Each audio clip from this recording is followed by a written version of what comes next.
किसी ने कहा था कि जिंदगी हमेशा आपको दो मौके देती है। हेलो हाय, मेरा नाम पंकज जीना है और आज हैशटैग किस्सा में जो किस्सा मैं आपको सुनाने जा रहा हूँ उसका हैशटैग है जोया। उसे लगता है मैं उसे प्यार नहीं करता। मैंने सुना है वो उदास रहती है आजकल। हमको मिले हुए लंबा वक्त हो गया। आज मेरे दफ्तर में अपनी पहली नौकरी के लिए एक लड़की आई थी। मैं उसका रिपोर्टिंग मैनेजर था। पहले दिन बहुत ही फॉर्मल मुलाकात हुई हम दोनों की। मेरे मैनेजर ने मुझे मेरी मेल पर बताया था कि आज एक नई लड़की ज्वाइन करने वाली है। असल में मेरे लिए वो लड़का हो या लड़की कोई मायने नहीं रखता। कॉरपोरेट की इस दुनिया में सबके सब एक एम्प्लॉय कोड है। Employ ID 4567। आज तुम्हारा पहला दिन है। आई होप अब कॉलेज के सपनों वाली दुनिया को छोड़कर तुम सीरियस मोड में काम करोगी। तुम्हारी पहले अपने कॉलेज में क्या पहचान थी ये मायने नहीं रखती, बल्कि मायने ये रखता है कि तुम यहाँ कैसे काम करती हो। सो काम की डिटेल्स मैंने तुमको मेल कर दी है। शाम तक अपनी एचआर वाली फॉर्मेलिटी पूरी कर लो और अपने पहले प्रोजेक्ट की तैयारी में लग जाओ। Good luck, have a great time. उसने बहुत हैरानी से देखा मुझे। उसका ऑफिस का पहला दिन था, लेकिन मैंने ऐसे रिएक्ट किया जैसे मुझे कोई फ़र्क नहीं पड़ता। और शाम मैं घर देर से लौटा था। थोड़ा चिढ़ा हुआ था। शायद ये कहना गलत था कि थोड़ा चिढ़ा हुआ था। जब से ये नौकरी शुरू हुई है तब से हर रोज़ मैं चिढ़ा हुआ ही रहता हूँ।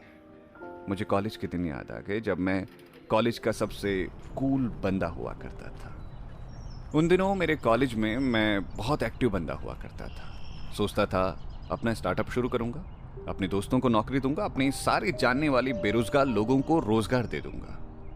कॉलेज के हर इवेंट में मैं ऐसे बहस करता था जैसे मेरे सपने मुझसे कोई छीन नहीं सकता। सपनों का तो पता नहीं, लेकिन वो जब आई मेरा दिल चुरा के ले गई। ये लाइन बहुत फिल्मी है, लेकिन उसके साथ सही लगती थी।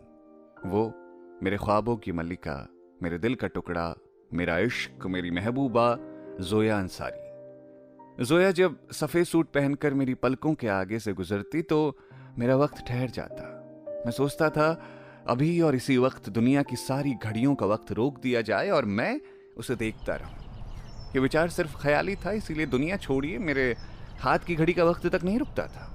एक बार मैंने हिम्मत करके जोया को फेसबुक पर एक मैसेज किया।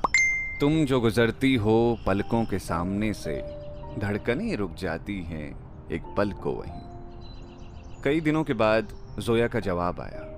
भाव अच्छा है, लिखावट खराब। तुमको किताबें पढ़नी चाहिए, गालिब और मीर को पढ़ना चाहिए। मैंने झट से जवाब लिखा, तुम्हारी आंखें पढ़ते हैं हर रोज हम, अब भला किताबें कहाँ समझ सकेंगे इश्क को हमारे। वो हंस दी और उसने जवाब दिया, अब तो तुम्हें जरूर पढ़नी चाहिए। उस दिन के बाद हमारी दोस्ती पक्की हो गई और हम धीरे धीरे इस रिश्ते में गहरे होते गए। जोया अंसारी और मैं अब पूरे कॉलेज में एक दूसरे के नाम से पहचाने जाते थे। मेरे दोस्त उसे आता हुआ देखकर भाभी कहकर बुलाने लगते थे और मैं जब उसकी सहेलियों के सामने से गुजरता वो हंस दिया करती। जोया और मैंने एक साथ बहुत वक्त बिताया। कॉलेज पूरा होने से पहले कैंपस प्लेसमेंट में मेरी नौकरी लग चुकी थी।